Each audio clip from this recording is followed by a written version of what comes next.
कि ठीक 10 बजे झेलम एक्सप्रेस ट्रेन ने जम्मू तवी से रेंगना शुरू किया तो देखते ही देखते उसने रफ्तार पकड़ ली। उस डिब्बे में सभी यात्री अपना सामान रखकर आराम कर रहे थे। गीता ने भी अपनी कमर टिका ली और उसने देखा कि सामने वाली सीट पर जो साहब अभी बैठे थे वह मुंह खोलकर गहरी नींद में सो चुके थे। अब गीता की नज़र दूसरे साहब पर पड़ी तो देखा वह अपना मोबाइल छाती पर रखकर मोबाइल से गाने सुन रहे थे। गीता को नींद नहीं आ रही थी। उसके ऊपर वाली बर्थ पर कोई नहीं था, सिर्फ सामान रखा हुआ था। रात गुजर गई। गीता लेटी रही मगर सो नहीं पाई। सुबह के 5 बज चुके थे। अपनी दुनिया में मस्त वह नौजवान उठा और बाथरूम की तरफ चल दिया। जब वह वापस आया तो उसका चेहरा तरोताज़ा दिख रहा था। अब गाड़ी अम्बाला कैंट पहुंच गई। वह छोले कुलचे लेकर आया और देखते ही देखते उसने नाश्ता भी कर लिया। सामने वाली सीट पर बैठे साहब ने मुझे पूछा, मैडम यह गाड़ी कौन से स्टेशन पर रुकी है? जी, अम्बाला स्टेशन पर। यह सुनकर वह फिर से सो गए और थोड़ी देर बाद वह फिर से खर्राटे लेने लगे। गीता ने ऊपर वाले बर्थ पर उस नौजवान पर निगाहें डाली तो देखा कि वो तो उपन्यास पढ़ रहा है। न जाने गीता की निगाहों को वह अच्छा लगने लगा था। उसके हेयर कट और स्ट्रॉन्ग बॉडी को देखकर लग रहा था यह तो पक्का फौजी है। इसके बाद गीता बाथरूम चली गई। कुछ देर के बाद गीता चेहरा धोकर आई और बालों को संवारते हुए चल रही थी तो उसकी नज़रें दूर से ही उस नौजवान पर जा टिकी। वह उपन्यास के पन्नों में खोया हुआ था। गीता ने ठोकर लगने की ऐसी एक्टिंग की और उसका ध्यान अपनी ओर खींचने की कोशिश की, पर सब बेकार रहा। गीता खिसियाई और खिड़की के पास जाकर बैठ गई और बाहर झांकने लगी। तकरीबन 8 बजे गाड़ी पानीपत स्टेशन पर पहुंची तो गीता ने अपनी नज़रें नौजवान पर टिकाकर सामने वाले साहब को पुकारते हुए कहा, जी उठिए, गाड़ी स्टेशन पर रुकी है, चाय नाश्ता कर लीजिए यहाँ पर। उस आदमी ने कहा, ओके थैंक यू, चाय पीने का बहुत मन था। उसके बाद सामने वाली सीट पर लेटे हुए आदमी ने चाय समोसा खाया। गीता की नज़र फिर से ऊपर वाली बर्थ पर गई।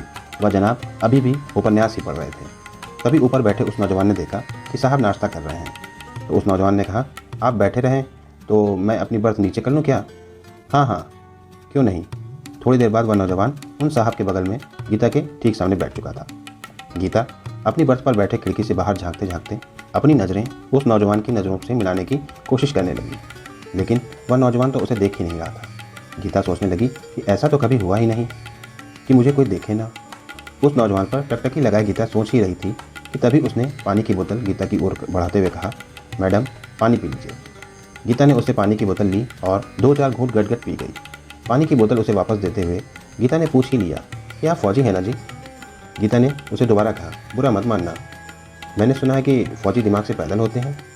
लड़की देखी नहीं कि कभी उनके सर में तो कभी बदन में खुजली होने लगती है और फिर वह पागलों की तरह लड़कियों को देखने लगते हैं। पर आपने तो यह साबित कर दिया कि सभी फौजी एक जैसे नहीं होते हैं। तो फौजी ने कहा, पर फौजियों को ठीक रहने कौन देता है? जहाँ फौजी ऐसी हरकत नहीं करते वहाँ लड़कियाँ उनके साथ ऐसा करने लगती हैं। आखिर कोई कहाँ तक बचे? उस नौजवान की बात गीता के सीधे दिल पर लगी। बात करते करते नौजवान ने नाम पूछा। उसने कहा, गीता। और गीता ने पूछा, आपका क्या नाम है? वह बोला, प्रिंस। गीता और प्रिंस दोनों में दोस्ती हो गई और ट्रेन अगले स्टेशन रुकी तो वहाँ पर एक कपल चढ़े। वह अपनी बर्थ ढूंढते हुए गीता के पास आ गए। वह कपल थोड़ा एजेड थे तो उन्होंने गीता से कहा, बेटा क्या आप ऊपर वाली बर्थ पर चली जाएंगी? मुझे चढ़ने उतरने में थोड़ी दिक्कत होती है। गीता उनकी बात मानकर ऊपर वाली बर्थ पर आ गई। गीता और प्रिंस दोनों आमने सामने लेटे थे। वह दोनों रोमांटिक बातें करने लगे।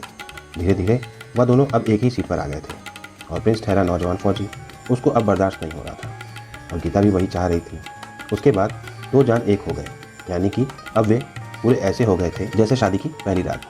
दोनों ने ट्रेन में ही खूब मस्ती की और किसी को भनक तक नहीं लगी क्योंकि रात का समय था और सारी लाइटें बंद थी। रात के 3 बजने वाले थे। गीता का स्टेशन आने वाला था। गीता उठी और अपना सामान निकालने लगी। प्रिंस तो सो ही रहा था। उसने प्रिंस को कुछ नहीं बताया और उसके पर्स से सारे पैसे निकालकर वह अगले स्टेशन पर उतर गई।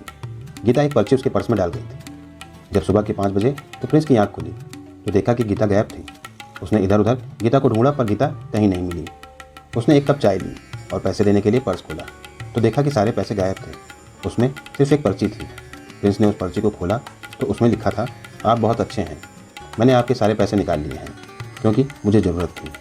फौजी बोला, चुड़ैल, कम से कम चाय पीने के लिए पैसे तो छोड़ देती। उसके बाद फौजी बहुत पछताया कि अनजान पर कभी भी विश्वास न करें। तो दोस्तों, आज की ये हमारी कहानी यहीं पर समाप्त होती है। इस कहानी के विषय में आपकी जो भी राय हो कमेंट सेक्शन में कमेंट जरूर करें। वीडियो को लाइक कर लें, चैनल को भी सब्सक्राइब कर लें।